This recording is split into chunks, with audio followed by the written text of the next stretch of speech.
오늘도 메가더 목사님이 쓰신 천국을 말하다 그 책을 가지고 공부할 건데요. 오늘 마지막과 8과예요. 성경이 가르치는 천사.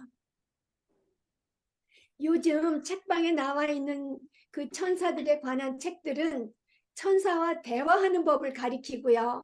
또 천사들의 능력을 빌려서 삶의 목표를 이루거나 뭐 어떤 자기가 하고 싶은 것을 할 수 있는 그런 법을 가리키는 거예요.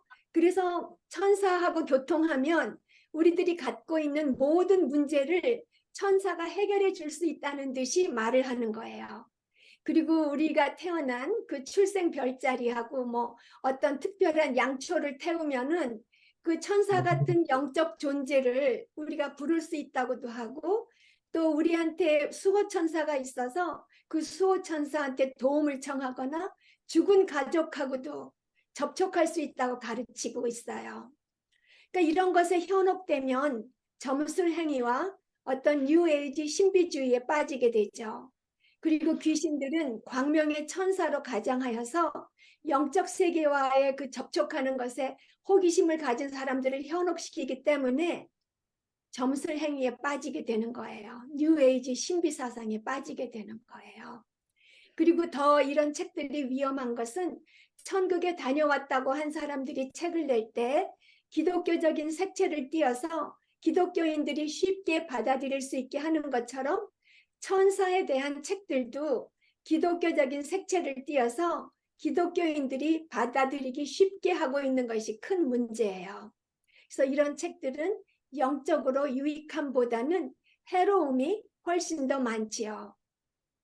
그리고 우리가 또 어떨 때는 이런 말 하는 걸 들어요. 어떤 위험한 일에 닥쳤을 때 천사의 손길이 나를 붙들어 주어서 아주 위험한 데에서 그 위험을 면하였다고 말하는 소리를 듣는데요. 그런데 그것이 정말 천사의 손길이었는지는 확인할 길이 없는 거죠. 우리가 확인할 수 있는 것은 다만 하나님께서 섭리로서 그 위험한 일에서 우리를 보호하셨다는 것만 확실히 알 수 있는 거예요. 그래서 어떤 상황에서 하나님께서 천사를 도구로 사용하셨든지 아니하셨든지 우리는 감사와 찬양을 언제나 천사가 아닌 하나님께 돌려야 되는 거죠. 그래서 오늘은 성경이 천사에 대해서 가르치는 말을 알아보겠어요. 천사는 영적 피조물이에요. 히브리서 1장 14절에 보면 천사들을 영이라고 부르죠. 아참 소거 해주세요. 예. 히브리서 1장 14절은 천사들을 영이라고 불러요. 육체가 없는 피조물이에요. 그래서 천사는 창조된 피조물이고 신이 아니기 때문에 전지전능한 신의 속성이 없어요. 그리고 느헤미야 9장 6절에 보면 오직 주는 여호와시라. 하늘과 하늘들의 하늘과 1월 성신과 땅과 땅 위의 만물과 바다와 그 가운데 모든 것을 지으시고 다 보존하시오니 모든 천군이 주께 경배하나이다. 예, 하나님, 그 주 여호와 하나님께서 모든 걸 다 지으셨다고 하고 있고요. 그럼 천사 포함이죠. 그리고 시편 148편 5절에 보면 그것들이 천사들이 여호와의 이름을 찬양함은 그가 명령하심으로 지음을 받았음이로다 라고 말씀하세요. 그러니까 하나님께서 천사를 창조하셨어요. 그 골로새서 1장 16절에서 골로새서 1장 16절에도 보면 천사를 포함한 만물을 그리스도께서 창조하셨다고 해요. 그러니까 이 구절은 그리스도께서 창조주이심을 분명하게 밝히고 있는데요. 그리스도께서 창조주이신 하나님이시라는 것을 말하는 거예요. 그리스도의 신성을 말하죠. 그러니까 그리스도의 신성을 왜 이렇게 분명하게 말을 해야 되냐 하면은 그 당시에도 그리스도께서 창조주가 아니시고 피조물이라고 주장했다는 거예요. 그래서 그것을 사도 바울이 반박하기 위해서 천사를 포함한 모든 만물을 그리스도께서 창조하셨다. 그리스도는 피조물이 아니고 창조주이시다 라고 말한 거예요. 요즘 그 여호와 증인도 그리스도를 천사장이라고 하죠. 피조물로 생각하고 있어요. 그렇지만 그리스도께서는 천사장이 아니시고 성육신하신 하나님이세요. 그래서 천사를 창조하신 그리스도께서는 천사들의 권위를 훨씬 능가하시는 권위가 있죠. 그리고 오직 그리스도만 하나님 우편에 계시고 오직 그리스도께서만 영원하세요. 그러면 하나님께서 그리스도께서 천사를 언제 창조하셨을까요? 근데 성경에는 언제 창조하셨다, 언제 천사를 창조하셨다라는 말은 없어요. 다만 욥기 38장 7절 말씀을 보면 그때에 새벽별들이 기뻐 노래하며 하나님의 아들들이 다 기뻐 소리를 질렀느니라 는 말씀에서 천사들이 먼저 창조되었고 하나님께서 세상을 창조하시는 것을 보고 천사들이 기뻐하였구나 라는 것을 알 수 있는 거죠. 그래서 천사들은 이 세상이 창조되기 전에 먼저 하나님께서 창조하셨어요. 그리고 천사들은 후손을 낳지 않죠. 그렇기 때문에 단번에 모든 천사가 다 창조되었을 것이에요. 그리고 하나님께서 명령하시는 대로, 말씀하시는 대로, 세상을 말씀으로 지으신 것처럼 하나님께서 말씀하시는 대로 각각 독특한 개성을 지닌 수많은 천사들이 일시에 창조되었을 것이에요. 정말 놀라운 광경 아니에요? 네, 그리고 천사들에게는 위계 질서가 있어요. 천사들은 하나님께서 정하신 위계 질서에 따라서 조직된 형태를 유지해요. 최소한 한 명의 천사장이 있고 많은 스랍과 많은 그룹들이 있어요. 가장 지위가 높은 천사장은 미가엘이에요. 천사장이 미가엘이고 우리가 이름을 아는 천사가 또 하나 있죠. 가브리엘. 그 가브리엘 천사는 천사장은 아니에요. 지위가 높은 천사일 뿐이에요. 그리고 스랍은 이사야서 6장 2절과 6절에만 나와요. 스랍은 하나님 보좌 앞에 서서 거룩하신 보좌를 호위하면서 찬양하는 영광스럽고 위풍당당한 천사예요. 그룹도 강력한 능력과 위엄이 있는 천사예요. 창세기 3장 24절에 보면 하나님께서 에덴 동산 동쪽에 그룹들과 두루 도는 불칼을 두어서 생명나무의 길을 지키게 하셨다고 해요. 그러니까 그룹들이 에덴 동산을 수호하는 역할을 하고 있고요. 그리고 출애굽기 37장 7절에서 9절을 보면 금으로 만든 그룹이 속죄소를 덮고 있어요. 그러니까 언약궤를 보호하는 상징적인 역할을 그룹이라는 천사가 하고 있고요. 그리고 사무엘하 21장 11절하고 시편 18편 10절에는 하나님께서 그룹을 타고 나르신다고 하고 있어요. 그래서 그룹이 하나님께서 타고 날아다니시는 살아있는 불마차의 역할을 한 것을 알 수 있어요. 그리고 우리가 알아볼 것은 천사들의 그 이름이라고 제가 아웃라인을 했는데 이름보다는 호칭이 더 낫겠어요. 그 수많은 천사들 중에 우리가 이름을 아는 천사는 뭐 미가엘, 가브리엘, 그리고 사탄의 이름 루시퍼, 그리고 계시록에 나오는 그 악한 천사 아바돈 정도밖에 없어요. 그래서 천사들의 제가 원래 준비한 거는 호칭을 말한다고 하면서 이름이라고 썼어요. 그래서 천사들은 시편 103편 2절에 보면 천군, 그리고 148편 2절에 보면 군대, 그리고 역대하 18장 18절에 보면 만군이라고 돼 있어요. 그거는 호스트라는 그런 영어 단어를 천군, 군대, 만군이라고 번역이 되어 있고요. 그리고 다니엘서 10장 21절에 보면 군주, 미가엘 군주라고 돼 있어요. 프린스예요. 그리고 욥기 38편 7절에 보면 새벽별, 그리고 하나님의 아들들이라고 천사를 불렀고요.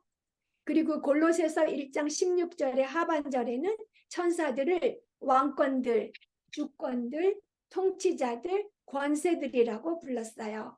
그리고 에베소서 3장 10절에는 정사와 권세들이라고 불렀고요. 그래서 성경을 읽다가 이런 글자가 나오면 뭐 왕권들 하면 세상의 왕인가? 통치자들 하면 세상의 통치자인가 이렇게 생각하실 게 아니라 이게 천사를 말한다는 걸 생각하시면 되겠어요. 그리고 이제 천사들의 수를 알아보겠는데요. 누가복음 2장 13절에 예수님께서 탄생하셨을 때 수많은 천군이 나타났다고 하시죠. 그리고 계시록 5장 11절에는 천사의 수가 만만이요 천천이라고 하세요. 만 곱하기 만 1억이라는 말씀이죠. 그런데 이 표현은 천사의 수가 1억이다 라는 말이 아니라 헤아릴 수 없이 많다는 말이에요. 헤아릴 수 없이 많다는 말을 만만이다 라고 한 거고요. 그리고 성경은 천사들을 하늘의 별들에 비유함으로써 그 수가 엄청나게 많다는 것을 암시하고 있어요. 그리고 천사들과 별들을 동의어로 사용하기도 하고요. 그러니까 열왕기상 22장 19절에는 하늘의 만군 이렇게 되어 있는데 그건 천사를 가리키고요. 신명기 17장 3절에는 또 그것도 역시 하늘의 만군이라고 번역되어 있는지 제가 지금은 안 봤는데 하여튼 host of heaven이에요. 열왕기상 22장 19절에는 host of heaven을 라고 했는데 그건 천사를 가리키고 신명기 17장 3절에 host of heaven은 별들을 가리켜요. 그러니까 천사들과 별들을 동의어로도 사용하기도 하고 아마 별이 수십억 개 있는 것처럼 그래서 천사들도 그렇게 많을지도 몰라요. 하여튼 무수히 많아요. 그리고 천사들은 인격체예요. 지성과 감정과 의지가 있는 인격체인데요. 먼저 천사의 지성을 알아보겠어요. 에스겔서 28장 12절에서 16절 말씀은 두로 왕에게 하는 말이지만 실제로는 그의 배후에 있는 사탄에 대한 말씀이에요. 에스겔서 28장 12절 하반절에 보면 너는 완전한 도장이었고 너는 완전한 표본이었고 지혜가 충족하며 온전히 아름다웠도다 하세요. 그러니까 이 말씀은 사탄으로 전락한 천사장인 루시퍼가 하나님께서 지으신 피조물 가운데 가장 탁월한 지성을 소유하고 있었음을 드러내요. 지혜가 충족한 가장 탁월한 지성을 가지고 있었대요. 그리고 천사들은 대화를 통해서 의사를 전달할 수 있었고요. 상황을 파악하는 능력이 있어요. 그리고 베드로전서 1장 12절을 보면 천사들이 더 많이 알고자 하는 욕구를 갖고 있다는 것을 알 수 있어요. 그러니까 천사들은 지성이 있지만 더 많이 알아야 할 것이 있기 때문에 전지하지 않죠. 전지함은 오직 우리 주 하나님의 속성이에요. 그리고 천사들에게 감정이 있어요. 욥기 38장 7절에 보면 그때 새벽 별들이 기뻐 노래하며 하나님의 아들들이 다 기뻐 소리를 질렀느니라고 해요. 새벽별은 천사들이죠. 그리고 하나님의 아들들도 천사를 말하고 있어요. 이 천사들이 하나님께서 세상을 창조하시는 것을 보고 기뻐했어요. 그리고 누가복음 15장 10절에는 죄인 한 사람이 회개하면 하나님과 더불어 천사들이 기뻐한다고 말씀하세요. 이렇게 천사들이 기뻐하는 것으로 보아서 천사들에게 감정이 있다는 것을 우리가 알 수 있어요. 그리고 천사가 하는 가장 중요한 일은 바로 하나님께 예배드리는 일이죠. 그런데 참된 감정의 표현이 없이는 영과 진리로 예배드릴 수가 없어요. 감정이 참된 그런 상태가 되지 않으면 영과 진리로 예배드릴 수 없어요. 그 참된 감정으로 예배드린다는 것은 그런 감정 표현을 하기 위해서 맹목적으로 먼저 감정을 끌어올리려고 노력하는 것이 아니죠. 감정이 우리가 참된 감정으로 뜨거운 감정이 되려면 하나님께서 어떤 분이신지 하나님께서 어떤 일을 하셨는지를 잘 알면 알수록 하나님께 대해서 감격하고 하나님을 경외하고 하나님을 찬양하는 감정이 솟구쳐 오르는 그거를 말하는 거예요. 그래서 순수한 예배는 진리 안에서 기뻐하는 감정이 있어야지 되는 거예요. 순수한 예배는 진리 안에서 기뻐하는 감정이 있어야 되는 거예요. 그 이사야서 6장 3절에 보면 천사가 하나님께 거룩하다 거룩하다 거룩하다 만군의 여호와여 그의 영광이 온 땅에 충만하도다 하고 찬양했고요. 계시록 4장하고 5장에도 천사들이 영광과 존귀와 감사를 하나님께 돌리면서 웅장하게 하나님을 찬양하죠. 이렇게 하나님의 신성을 직접 보고 하나님께서 말씀으로 천지를 창조하시는 것을 직접 본 천사들은 온 마음으로 하나님을 높이면서 기쁘게 찬양하며 예배드리는 거예요. 그래서 천사는 가장 순수한 예배를 드릴 수 있는 탁월한 지성과 감정을 갖고 있어요. 그리고 천사에게는 의지가 있어요. 루시퍼, 그 가장 탁월한 지성을 가진 루시퍼는 그 탁월한 지성으로 교만해져서 완악한 의지를 품었죠. 그래서 그 교만한 마음으로 악한 뜻을 의지적으로 실천에 옮겼어요. 그리고 하나님께서는 예수님께서 태어나셨을 때에 예수님을 경배하라고 천사들에게 명령하셨죠. 이 명령에 대한 말씀에 대한 반역과 복종은 의지적인 행동이에요. 반역과 복종, 말씀에 대한 반역, 복종 다 의지적인 행동이에요. 그러니까 루시퍼는 반역함으로써 의지적인 행동을 했고 또 천사들은 하나님께서 경배하라고 했을 때 순종함으로써 경배하는 그런 의지적인 행동을 했어요. 이와 같이 천사들은 인격의 모든 속성을 가졌을 뿐만 아니라 인간보다 더욱 뛰어난 권위와 능력을 지닌 고귀한 피조물이에요. 히브리서 2장 7절에 보면 육신을 입으신 그리스도를 천사보다 못하다고 하셨어요. 그것으로 보아서 현재 천사들은 우리들보다 더 높은 지위를 갖고 있어요. 그렇지만 고린도전서 6장 3절 그 상반절을 보면 우리가 천사를 판단할 것을 너희가 알지 못하느냐라고 하세요. 그리고 계시록 3장 21절에는 이기는 그에게는 내가 내 보좌에 함께 앉게 하여 주기를 내가 이기고 아버지 보좌에 함께 앉은 것과 같이 하리라고 하세요. 그러니까 성도가 천국에서 그리스도의 보좌를 공유한다는 것은 우리가 천사를 심판하고 다스리게 된다는 것을 암시해요. 그래서 현재는 우리가 천사보다 못하지만 장차 천사를 심판하고 다스릴 거예요. 그리고 천사들이 나타날 때 인간의 모습으로 나타나요. 천사들은 영적 존재라서 육체가 없죠. 그렇지만 하나님께서 원하실 때에는 눈에 보이는 모습으로 사람들에게 나타나기도 해요.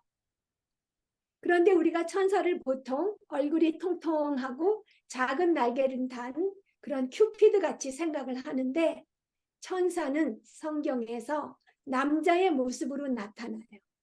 그래서 천사들을 가리키는 데는 항상 남성 대명사가 사용되지요. 그래서 창세기 18장 19절에 천사들이 아브라함을 방문했어요. 그리고 인간의 모습으로 방문했죠. 인간의 모습으로 나타나서 아브라함과 함께 먹고 걷고 인간의 언어로 대화를 나누었어요.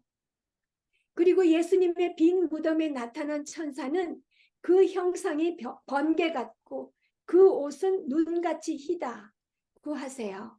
그래서 이와 같이 천사는 겉으로는 인간의 모습이지만 초자연적인 속성을 지닌 모습으로 또 나타나기도 해요. 그래서 이 초자연적인 속성이 사람들에게 큰 두려움과 충격을 주죠. 그래서 천사들을 본 그 마리아도 베들레헴 양을 치던 목자들도 예수님의 무덤을 지키던 군인들도 천사를 보고 놀라워하고 무서워하였어요. 이제 천사의 타락을 알아보겠어요. 사탄과 귀신은 타락한 천사죠. 루시퍼는 천사들 중에 가장 탁월한 지성을 소유하고 가장 아름다웠던 천사예요.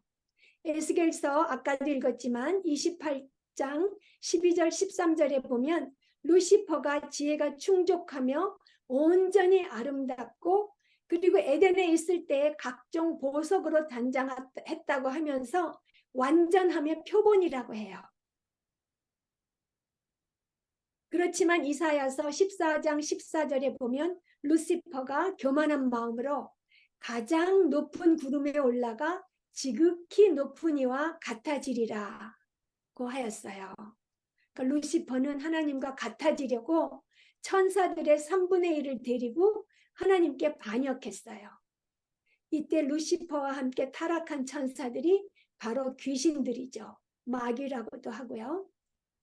그러니까 이 사탄하고 귀신, 마귀 이들이 지금도 세상을 혼란하게 하고 그리고 하나님의 마지막 심판이 이루어질 때까지 계속해서 악을 저지를 것이에요. 그리고 마지막 날에는 심판을 받아서 영원히 불타는 지옥에 던져질 것이고요. 이제 천사들이 하는 역할을 알아보겠어요. 보좌 앞에서 예배를 드려요. 시편 148편 2절에서 5절 말씀을 보면 그의 모든 천사여 찬양하며 모든 군대여 그를 찬양할지어다. 해와 달아 그를 찬양하며 밝은 별들아 다 그를 찬양할지어다. 하늘의 하늘도 그를 찬양하며 하늘 위에 있는 물들도 그를 찬양할지어다. 그것들이 여호와의 이름을 찬양함은 그가 명령하심으로 지음을 받았음이로다.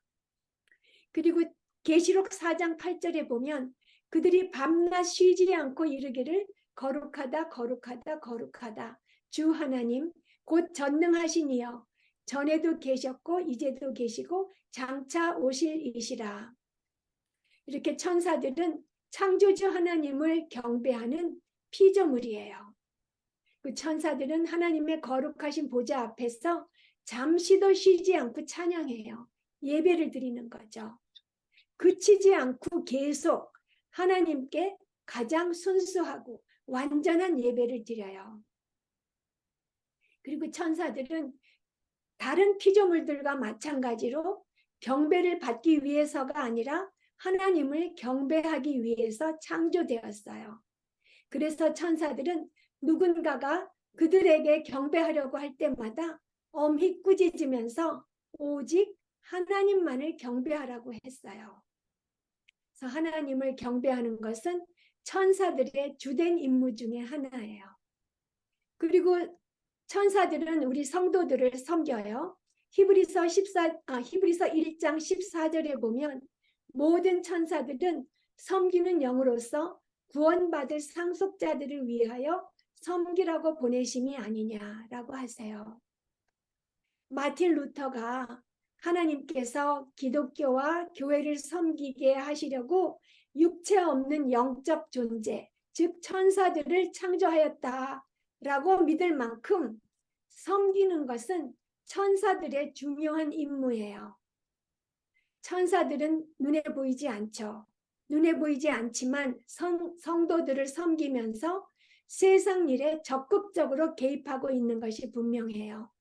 그렇지만 어떻게 그런 일이 일어나는지에 대해서 성경은 거의 아무런 설명도 하지 않아요. 그런데 우리가 만일 성경에 게시된 내용 외의 것을 알려고 하면 실망할 수밖에 없죠. 절대로 알 수 없기 때문이에요. 신명기 29장 29절에 보면 감추어진 일은 우리 하나님 여호와께 속하였거니와 나타난 일은 영원히 우리와 우리 자손에게 속하였다고 하고 있어요.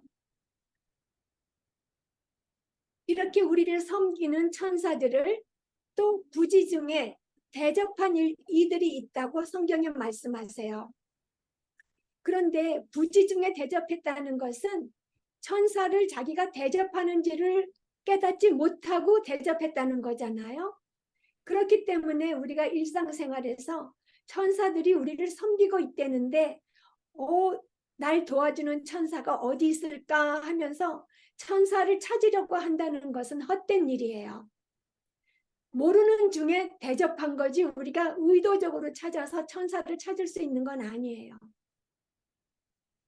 그리고 성경은 우리에게 천사들이 우리 눈에 보이지 않게 하는 일들을 우리 보고 알아채리라, 식별해야 한다고 하지도 않고 또 천사의 인형 같은 것을 갖고 다니라고 하지도 않아요.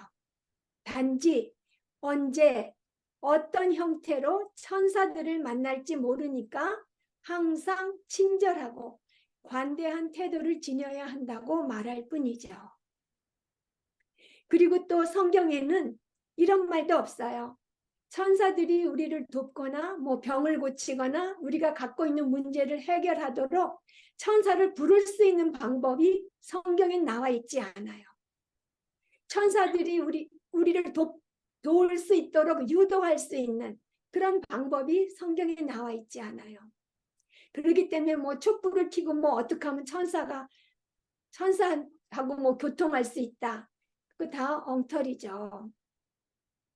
특히 골로새서 2장 18절은 천사 숭배를 금지하고 있고 주관적인 환상을 토대로 그릇된 교리를 세우려는 것을 엄중히 경고하고 있어요.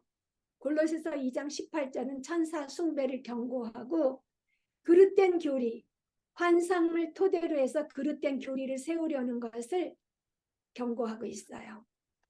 그리고 천사들은 메신저의 역할을 해요. 천사로 번역된 헬라어 앙겔로스, 그것의 주된 의미는 메신저라는 뜻이에요. 그래서 그리스도께서 탄생하실 무렵에 천사 가브리엘이 마리아와 사가랴 앞에 나타났어요. 사가랴에게 나타난 천사는 누가복음 1장 19절에 있는데요. 이렇게 말했어요. 나는 하나님 앞에 서 있는 가브리엘이라. 이 좋은 소식을 전하여 내게 말하라고 보내심을 받았노라 하면서 사가랴의 아내가 임신하여서 세례 요한이 태어날 것을 말했죠. 소식을 전하라고 해서 왔다고 분명하게 말을 했어요. 그리고 마리아에게 나타난 가브리엘은 마리아가 잉태해서 예수님을 낳을 것을 알려주었고요. 이렇게 천사는 메신저의 역할을 해요. 그리고 천사들과의 관계를 알아보겠어요. 그러니까 천국에서 우리 성도들이 천사들과 어떤 일을 같이 할 것인가 그것을 알아보겠는데요. 요한계시록 4장 4절에 보면 보좌에 둘려 24 보좌들이 있고 그 보좌들 위에 24 장로들이 흰옷을 입고 머리에 금관을 쓰고 앉았더라고 하세요. 이 말씀에 있는 24 장로는 교회를 대표해요. 그러니까 24 장로들을 위해서 영원한 보좌가 마련되었다는 것은 구원받은 하나님의 백성들이 천사들과 더불어 영원히 하나님을 경배할 것을 암시해요. 하나님 바로 앞에 있으면 우리가 정말 엎드려 경배하잖아요. 하나님의 환상을 본 몇몇 그 선지자들, 사람들이 다 엎드려서 경배했잖아요. 직접 보게 되면 엎드려서 경배를 어떻게 하지 않겠어요. 천국에서 우리들은 천사와 함께 하나님을 영원히 경배할 거예요. 이제 천국의 영광을 보겠어요. 그동안 우리가 천국을 말하다를 공부하면서 성경에서 말하는 천국을 알아보았죠. 성경에서 말하는 천국, 한마디로 하면은 무엇이라고 말할 수 있을까요? 천국은 하나님의 영광이 충만한 곳이다 라고 말할 수 있죠. 그래서 공부하면서 우리가 하나님의 영광을 맛보고 또 고대하는 마음이 커지고 마음이 벅차오르기도 하고 하나님의 영광을 찬양하기도 하면서 하나님을 경배하기도 했어요. 그렇지만 그것은 장차 우리가 눈으로 직접 보게 될 천국의 영광과 비교할 수가 없죠. 우리가 말씀으로 배운 천국의 영광은 정말 희미한 그림자밖에 안 되는 거예요.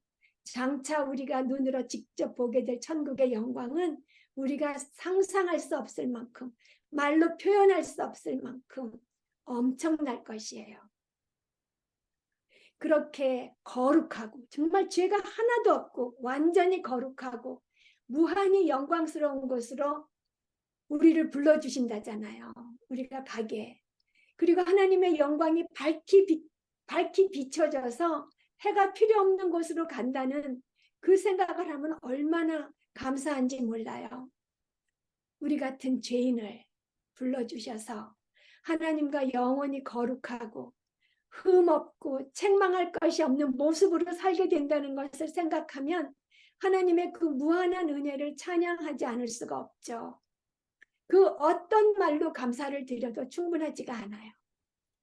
만일 그리스도를 구주로 영접하지 못하신 분이 계시다면 지금 당장 그리스도 앞에 나아가서 죄사함을 구하시고 하나의 점도 흠도 없는 완전히 의로우신 그리스도의 의를, 거룩하신 그리스도의 의를 옷 입으시기를 권합니다. 이제 골로새서 3장 1절에서 5절의 말씀으로 마치겠습니다. 그러므로 너희가 그리스도와 함께 다시 살리심을 받았으면 위의 것을 찾으라. 거기는 그리스도께서 하나님 우편에 앉아 계시느니라. 위의 것을 생각하고 땅의 것을 생각하지 말라. 이는 너희가 죽었고 너희 생명이 그리스도와 함께 하나님 안에 감추어졌습니다. 우리 생명이신 그리스도께서 나타나실 그때에 너희도 그와 함께 영광 중에 나타나리라. 그러므로 땅에 있는 지체를 죽이라. 탐심은 우상 숭배니라. 기도하시겠습니다.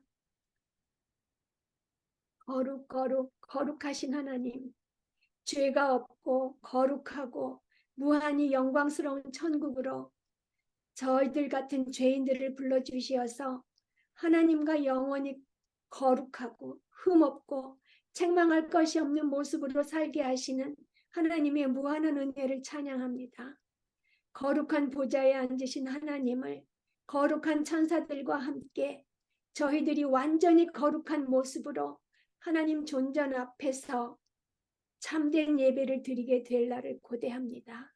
그때까지 저희들의 마음과 감정과 지성과 의지를 주님께 집중하기를 힘쓰오니 성령님께서 저희들이 흐트러지지 않게 하여 주시고 거룩함에 자라도록 인도하여 주시옵소서. 저희들을 참된 예배자로 만드시려고 저희들의 모든 죄를 지시고 돌아가시고 저희 안에 내주하시면서 모든 것을 이루시는 예수님의 이름으로 기도드렸습니다. 아멘.